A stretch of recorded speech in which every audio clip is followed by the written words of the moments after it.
Charis! Ayan. So, feel na feel ni Madam yung kanya outfit. Nabili sa Shopee.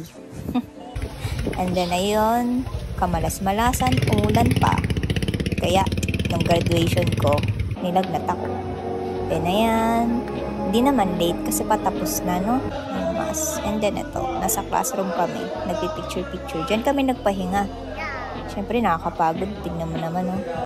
Hi guys, nagutom kami. Mamaya pa kasi yung practice. Diba? And then, may job fair niyan pagtapos. Pagod-pagod. And then, dami nakuha namin na souvenir yan. Hawak ko.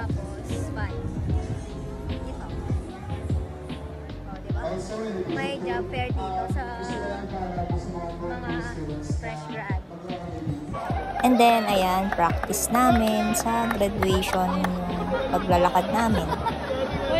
Yan. Kita mo naman. Hi guys! Ganyan. Ako na. Nag-practice kami ng sa kanya.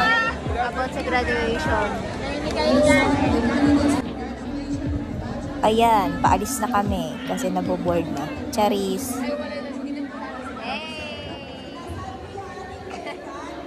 Ayan, nagsuntukan pa sila sa harap nyo guys. Ganyan talaga sila maglambingan.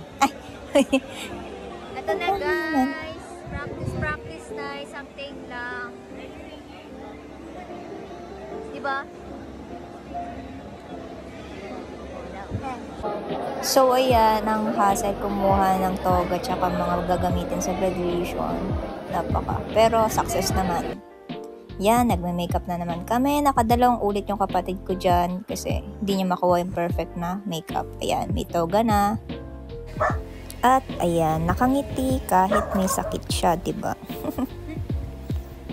And then, babiyahin na kami. Kasama ko yung papa ko dyan, tsaka yung best friend ko. Childhood best friend. With V. Hindi be. With B. Ayan na, nandiyan na kami sa event.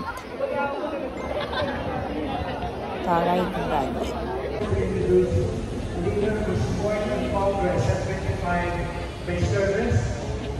Ito yung mga nakasama ko na klase ko buong year. And then yung childhood best friend ko. And then yung pinaka-close friend ko sa aking section. Yan, yung cute diba? And then si Papa, yun, nag-leave daw siya para maka-attend sa graduation. And the next day, celebration ko na namin magpamilya at mga kaibigan ko. Ayun, maraming salamat sa mga pumunta.